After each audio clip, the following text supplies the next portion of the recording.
আজকে জাকির নায়েক নিয়ে সারা পৃথিবী তোলপাড়।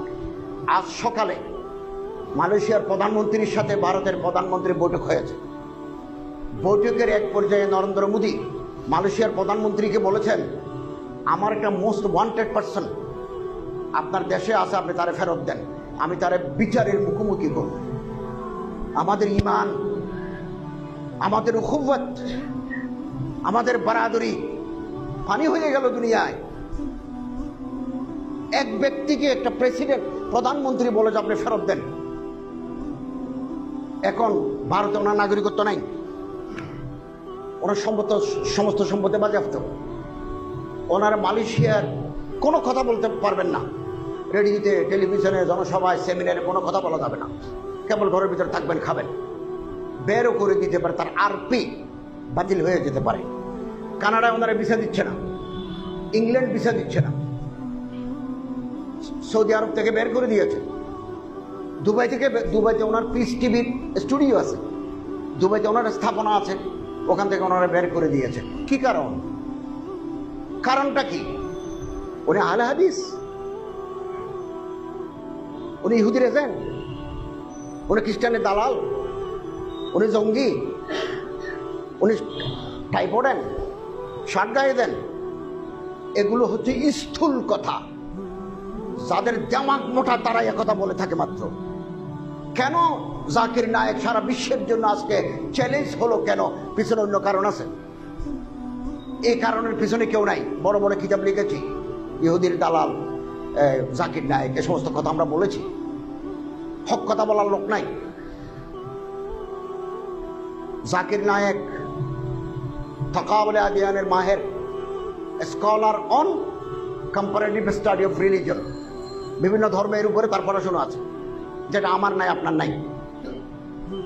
হিন্দু ধর্মের ভিতরে কি আছে, মনুতে কি আছে, শ্রীমদ্ ভগবতে কি আছে, রামায়ণের ভিতরে কি আছে, কোন পৃষ্ঠায় কি আছে, gospel, Talmud, New Testament, Old টেস্টামেন্টে কি আছে উনি জানেন।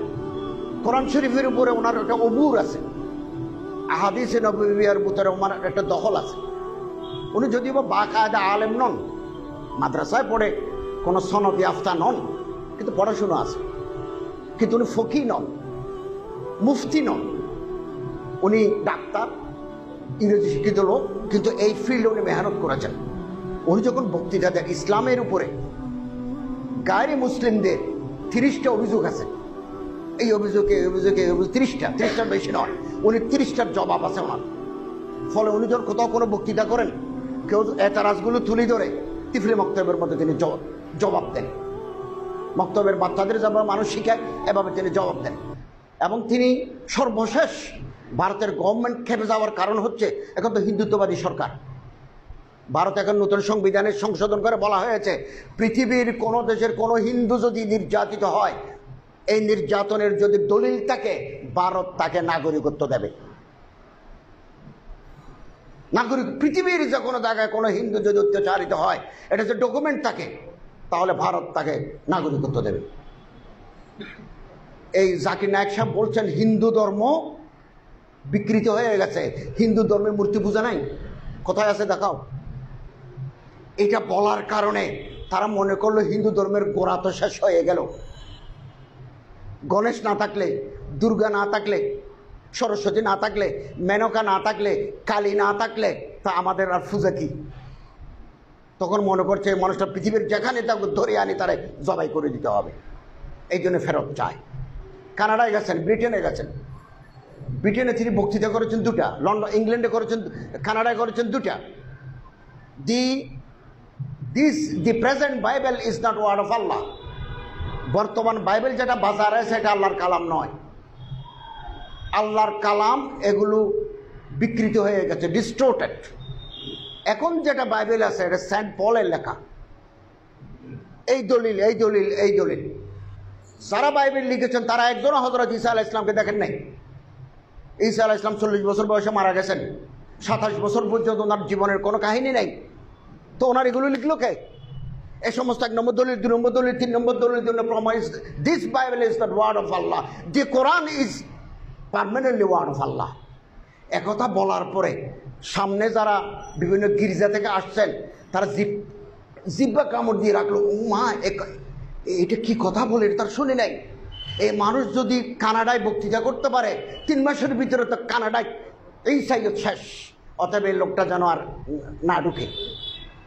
অতএব ডক্টর জাকির নায়েক তো মুসলিম উম্মার সম্পদ, সম্পদ। ইত্তেহাদ মাল ইখতিলাফ, ইত্তেফাক মাল ইখতিলাফ। ওনার সাথে আমাদের উনি এক নশিস্তে 3 তালাক দিলে 1 তালাক বিশ্বাস করেন, আমি এটা মানি না। 3 তালাক দিলে 3 তালাক ওয়াকে হবে।